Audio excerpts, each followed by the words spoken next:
Hello everyone, welcome back to this week's episode of Classic Car Automotive Services.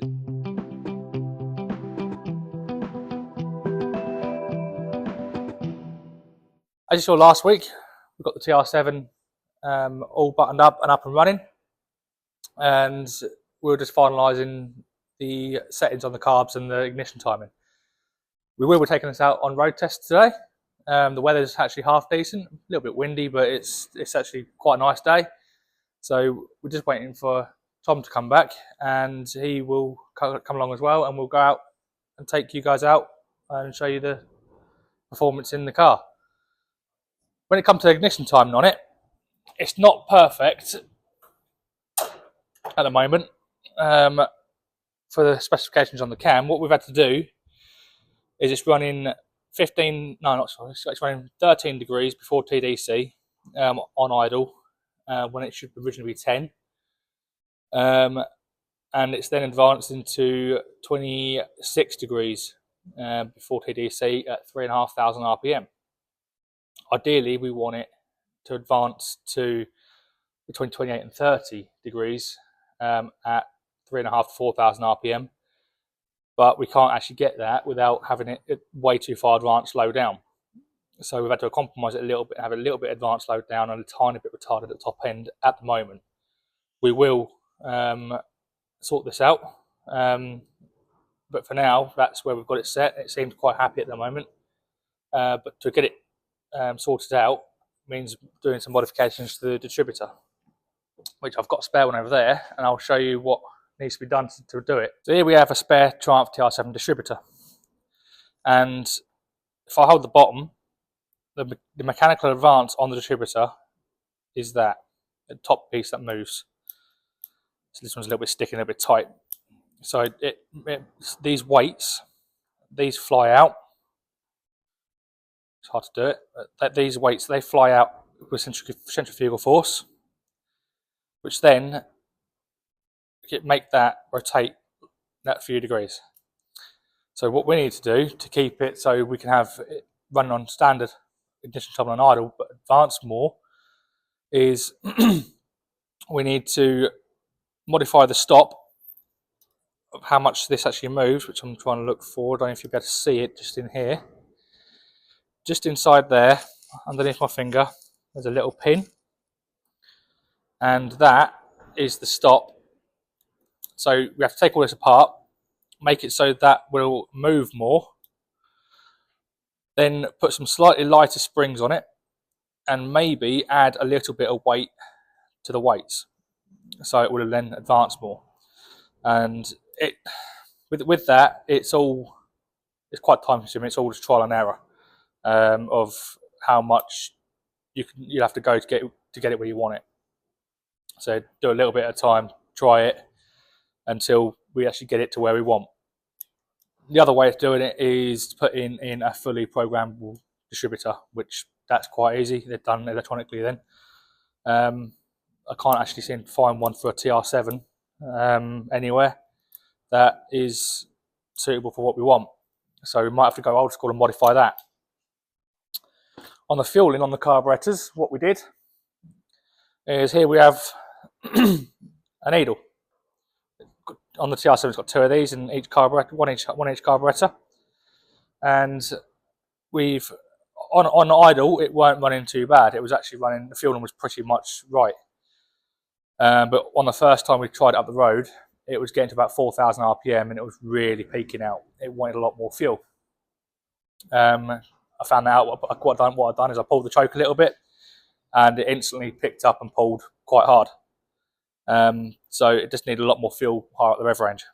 So what we've done, we've been looking through the needles online on the needle charts, and there isn't really anything out there which will suit what we need.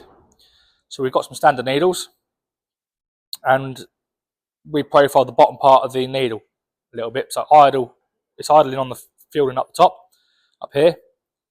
And then as you open the throttle, this raises out of the jet and allows more fueling. So we've reprofiled the bottom part of the needle. We tried that. It actually made a massive difference and worked quite well. Still wanted more. So what we end up doing is we end up shortening the needle slightly and reprofiling it again, and that got it so it's 95% there now. It's not quite 100%. It does still want a tiny bit more at the top end, but not a great deal. By the time we've given the needles a little bit more of a polish, that should be pretty much where it needs to be. To get it any closer than that, the car will then have to be rolling roaded. It has to be taken to a dyno. You have to find someone who knows what they're doing with SU carburetors, and they can also reprofile needles for SU carburetors, and roll and road it and set it up that way, which is quite costly, and we're not ready to do that with this one yet. So we've got it running really, really well on what we've got. It takes a lot of time to reprofile a needle, and you can get it wrong very quickly. Because obviously you've got to try and get both needles in each carburetor exactly the same. So just take your time, do it a little bit at a time, and you can do it. But that's where we're at with the TR7. So as soon as Tom comes back, we will start her up and warm her up, and we'll take her out and do some video of it driving around, and we'll probably stop and give you a walk round of it out when we're out and about, and show you guys what she actually goes like. So, because it does go quite well. So we obviously can't push it too hard because we're on public roads, but we will give it a little bit here and there. So we'll see you shortly when Tom comes back. Right, here we are at the TR7, as promised. So she's just come up to temperature now. So we'll take it for a little drive and see how she runs. So, because it runs quite well low down. And when she's put up to temperature, we'll show you what she goes like.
TR8 gearbox. Yeah, it's got a drive TR8 gearbox, just there are different ratios in it,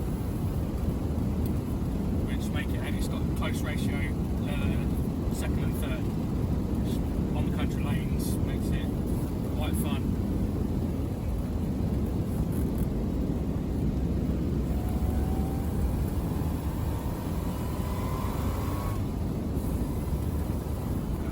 As you can see, from driving it, just normal driving, it's absolutely fine.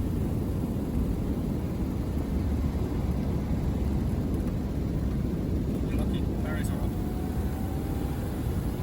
It's also got slightly lower different suspension, which is all polymushed, which helps your handling. Roads like this, it does make it a bit more bumpy.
lock the brakes up, you're just sliding. So we are going for some better grippy tyres on it, which will improve it. The tyres I'm looking for this were literally budget, so I could afford at the time, because I was using it for everyday use.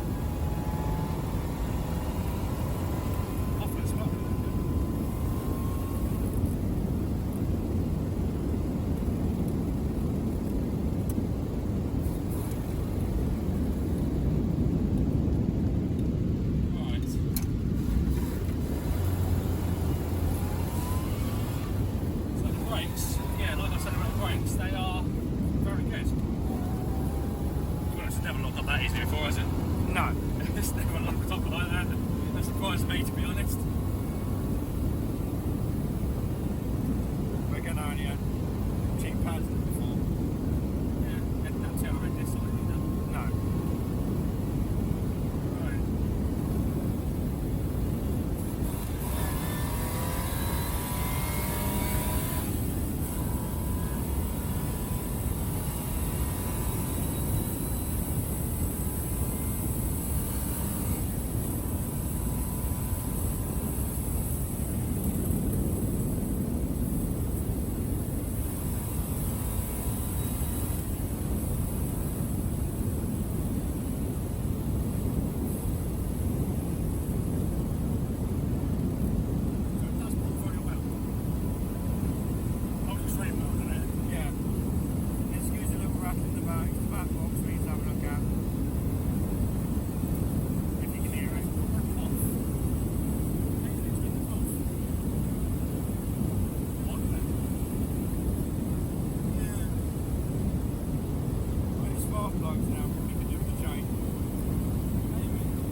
Right, we've been out for the road test.